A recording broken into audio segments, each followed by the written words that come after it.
Hello everyone, welcome to Cisco Collaboration Learning Series Part 2. My name is Amit Singh and I'm the Solution Engineer for Cisco UC, working for a Cisco Gold Partner here in Europe.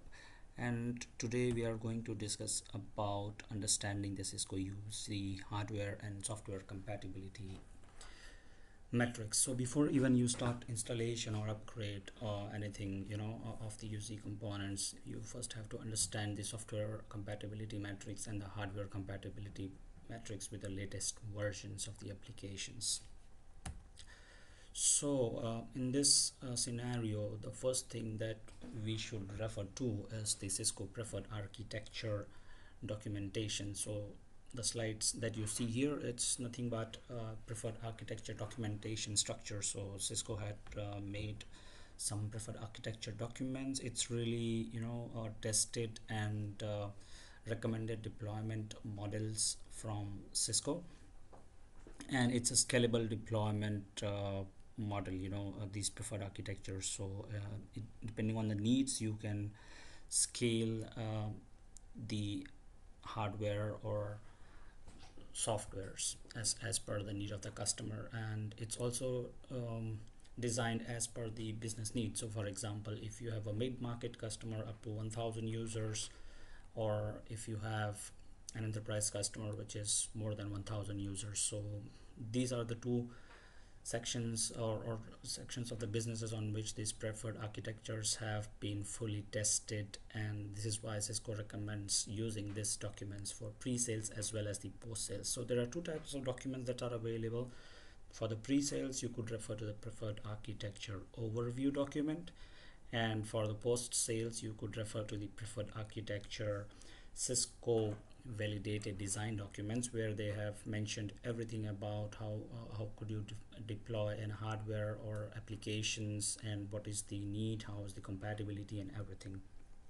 So this is really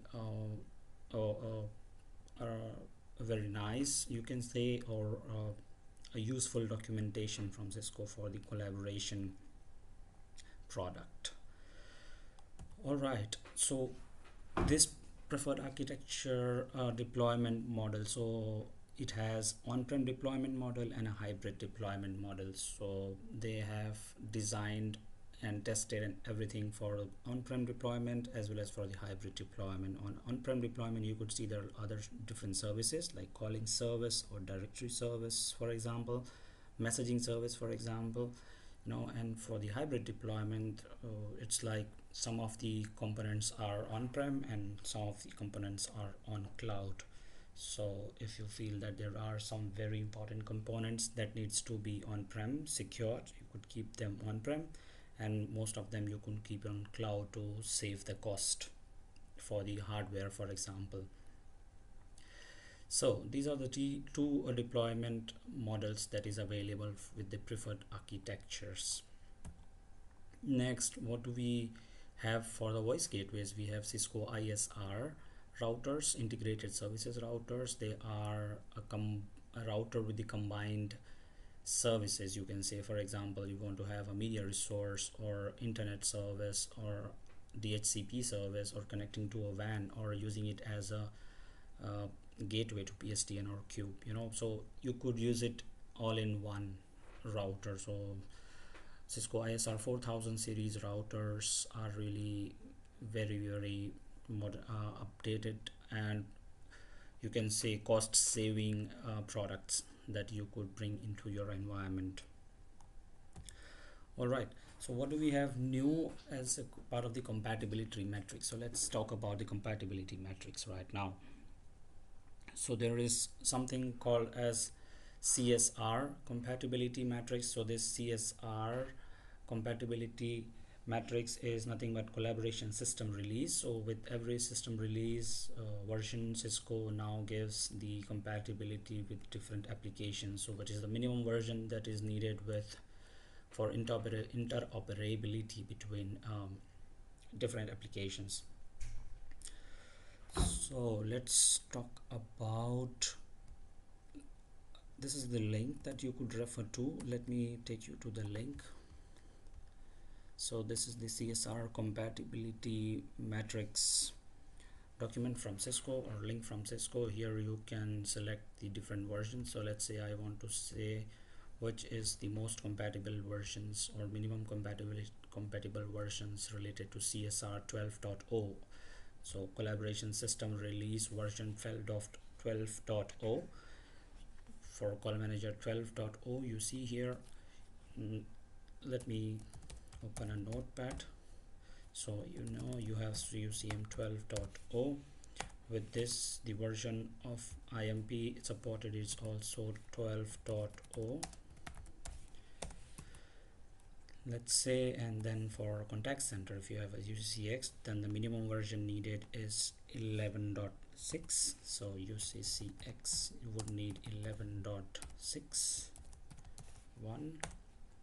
so if you need a conferencing bridge, the minimum version, I think it's 2.4. so the latest supported version for conferencing ad hoc conference bridges, you need CMS, and that's version 2.4.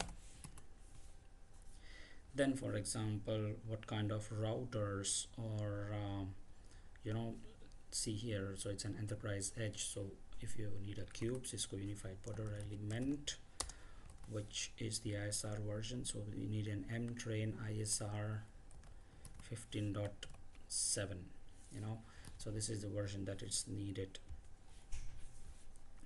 And if you have, for example, Unity connection, so for the Unity connection also you need 12.0. and I think the iOS XE versions are now also supported with on the voice gateways and ISR routers. Now these are the versions of the firmwares that should be installed on the phones to support CUCM version 12 or CSR version 12.0. so these are the supported version. And you could also see here the products that are end of sale. Let's say for example telepresence systems, they are end of sale because now you only have CMS as an option to purchase for a conferencing bridge resource, and this is how you can choose. You can see which are the compatible versions for different applications, and so this is how what version of applications do I need to order via the product upgrade tool from Cisco. Next, most important thing would be to talk about the virtualization software requirements. So virtualization software is nothing but VMware ESXi. This is the virtualization software that is installed above the bare metal UCS, you can say, or bare metal ESXi server in layman's term. Then which are the supported virtualization softwares? So here you can see there are different virtualized deployment options. Let's say usually overall only there is 3, which is UC on UCS TRC. so it's like this. Let's say, let me make a tree and show it to you, and so it would be easier for you to understand. So this is like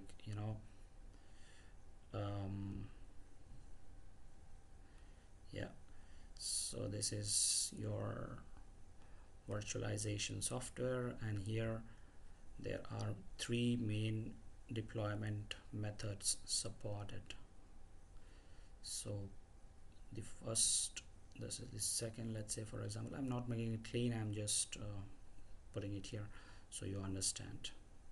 So these are the 3 deployment models. So this is, I say, virtualization, and then here you will have one of the virtualization deployment, which is called as UC on UCS TRC. That's UC on UCS tested reference configuration. And so here it would be UC on specs based, that is specifications based, and this is third party deployment method. So this is like this one is really tested by Cisco and recommended solution for UC applications. This is specifications based hardwares, and these are the third-party hardwares that I'm talking about, you know. So depending on these deployment methods, you will have to select what are the mandatory virtualization software requirements. So for example, if you have a business edition 6000, you need to pick one of these options. So that's like either you have to purchase Cisco UC Virtualization Hypervisor Plus, or you have to purchase Cisco UC Virtualization Foundation. It's the Cisco Collaboration Embedded OEM, you know. And so this is just for purchasing, you know. Or you need to have VMware vSphere ESXi Enterprise or Standard or Enterprise Plus licensing. So these you need to have as a license, or you need to have customer provided VMware vSphere ESXi, which is directly purchased from VMware. So like this, you could you know, select what kind of deployment you are planning for, and then what kind of virtualization software requirement. So in some cases it's also possible that you would need a VMware vCenter, for example. Third-party server specification space. When it's a third-party server, you would need customer provided VMware vCenter, and you would also need VMware vSphere ESXi. But in case of UC on UCS TRC, you would not need VMware vCenter. That's not needed. That is on your choice. All right, next let's talk about the hardware virtualization. So as I told you, so there are three different support models: UC on UCS TRC, UC and UCS specifications based, and third-party server specifications based.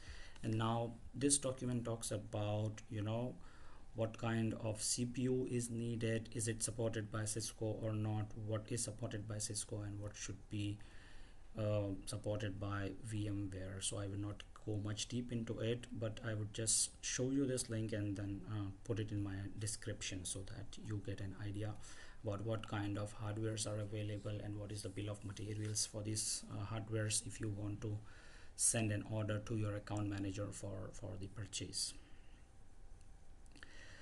All right, next I would be talking about is virtualization of the application. So let's say you need to have a call manager, unified communication manager, and customer says I have a 1000 user, what kind of server best suits my needs? Yeah, so one of the ways that you could tell the customer, okay, what kind of hardware would be needed is to, yeah, of course it depends on different needs and services of the customer. I would not go much deep into that. For that, you can also use collaboration sizing tool based on a lot of different things: what kind of codecs, what kind of regions, locations, what kind of devices will the users be using, you know, everything. So based on that, you could make out a different plan, but the overall idea is to understand if there is a 1000 user that wants to have a normal CUCM application. All of them would like to use a CUCM application or need to be placed in a CUCM for IP telephony. So this could be one of the ways to select. So what is needed, for example, you need to install version 12.0, then you would need 2 virtual CPUs for 1000 user, for example, and you will need 6 gig of VRAM for 1000 users.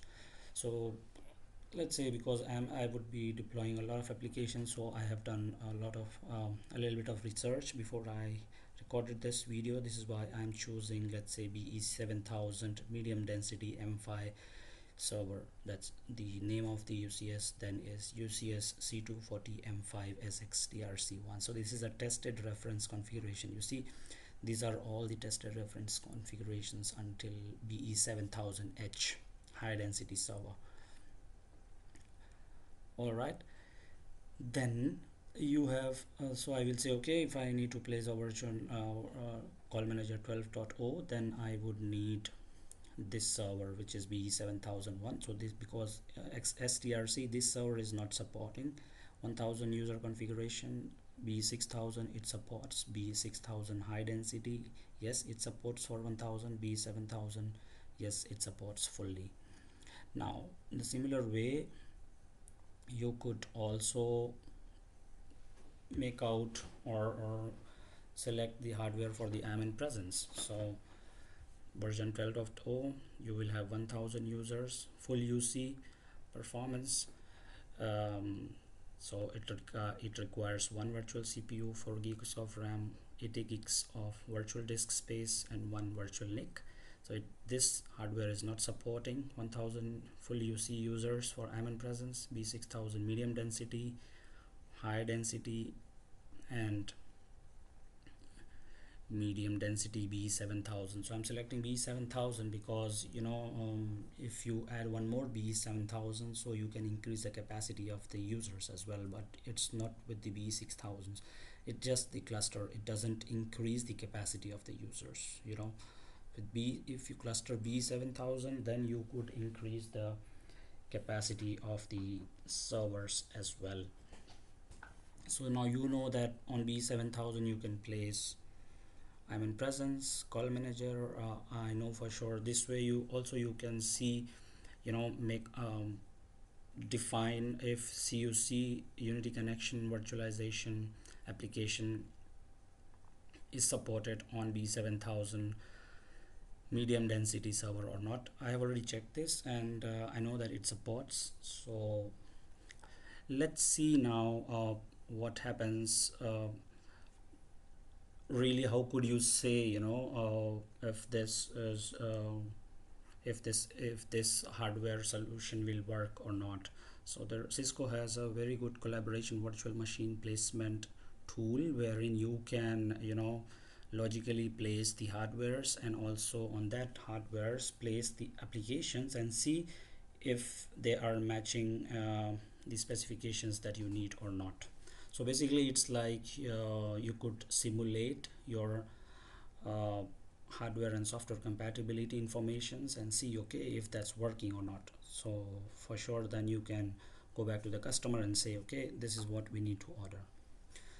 Right, so let's say we wanted also the B7000 hardware. So it's a business edition 7000. Business edition hardware is really appliance is really coming pre-installed with a lot of applications like Cisco Unified Communications Manager, Cisco Unity Connection, IM in Presence, Expressways, Prime Collaboration Deployment, and Provisioning. So these are the applications that come pre-installed with these appliances. Now we have selected Business Edition 7000, and you see that these are the servers that's available. For B series and for C series, you see these are the appliances available. And when we had a look here, for example, for IM in Presence, it said UCS C240. That means we need a C series appliance, and we have a small TRC, a B7000 M5. This is what we need. Yeah, so let's say we need two of them for a simple redundancy. Yeah, so these are the two hardwares or servers that we would need for installing all the applications that we just talked about. Let's say there is a calling and messaging application, call manager. You could also select the version. So let's say it's 12.0 for 1000 user template. So it's here you have 2 vCPU and 10 gig of RAM, and then 80 gigs of storage. Then the same I will put out on another appliance as well, as you would also need a CUCM subscriber as a backup server, let's say. So this is a CUCM subscriber. Now let's say we would want IM in Presence for 1000 users. So IM in Presence version 12, 1000 users, 1000 users. So we can put it in a high availability mode so that the users are load balanced on both the servers, on server 1 and server 2. And then let's say you want Cisco Unity connection 1000 users with one vCPU. Yeah, and it needs some more resources for its own ESXi as well, Cisco Unity connection.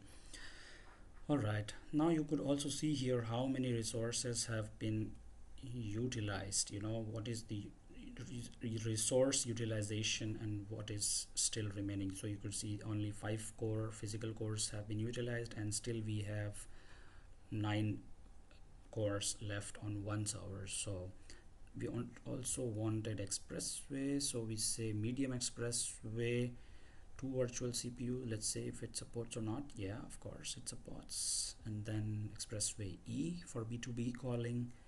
Yes, it supports. So let's place a redundant server here. All right, we have these servers here. Now let's say for care, for contact center, we need a UCCX for maximum 100 agents. Let's say for 2 vCPUs, I have the resources. I place it here and a subscriber here.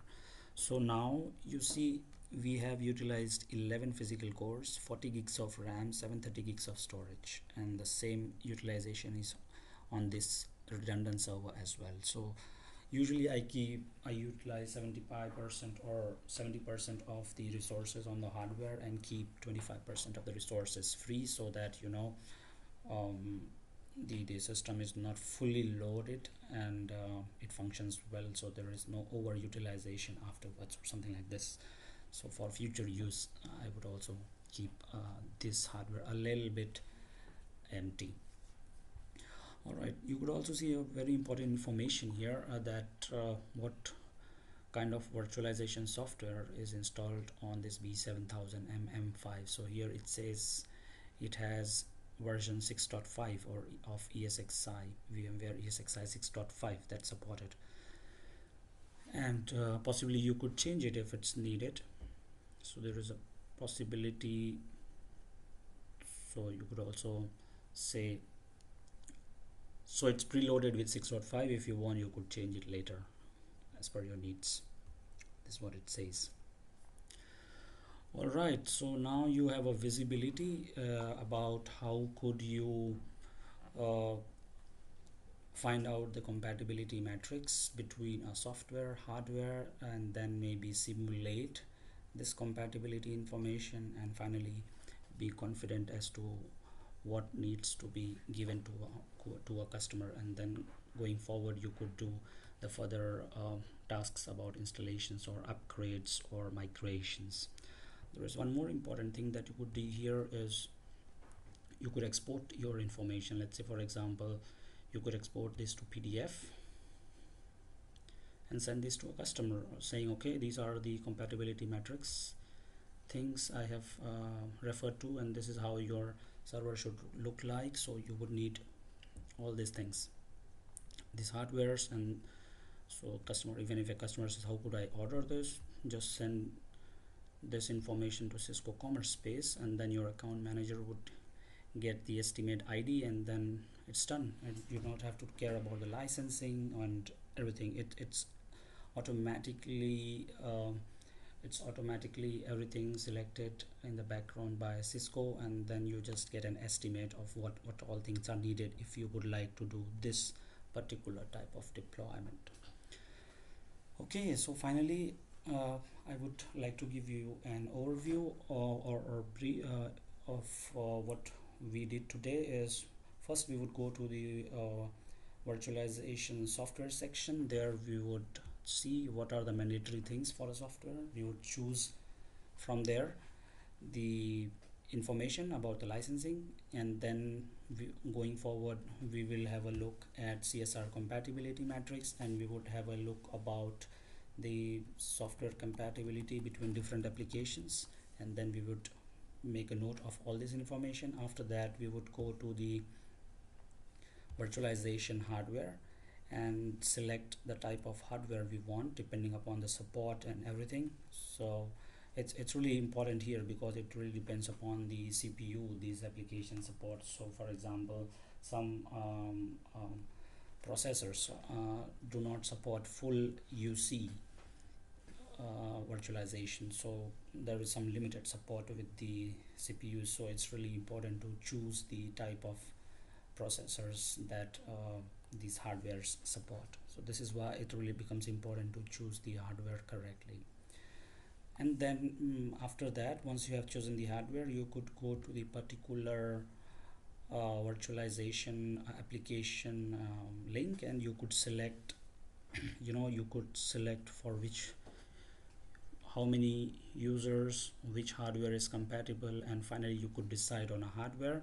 And once you have decided your hardware, your application version, you could go to collaboration virtual machine placement tool and then try to simulate your information, and at the end you should be able to get a full overview of your architecture or design that you would suggest to the customer. All right, thank you very much for your time. If there is anything that I missed, or if there is any misinformation that I provided, please do let me know in your comments, and for sure I will be correcting it in my next video. Until then, thank you very much.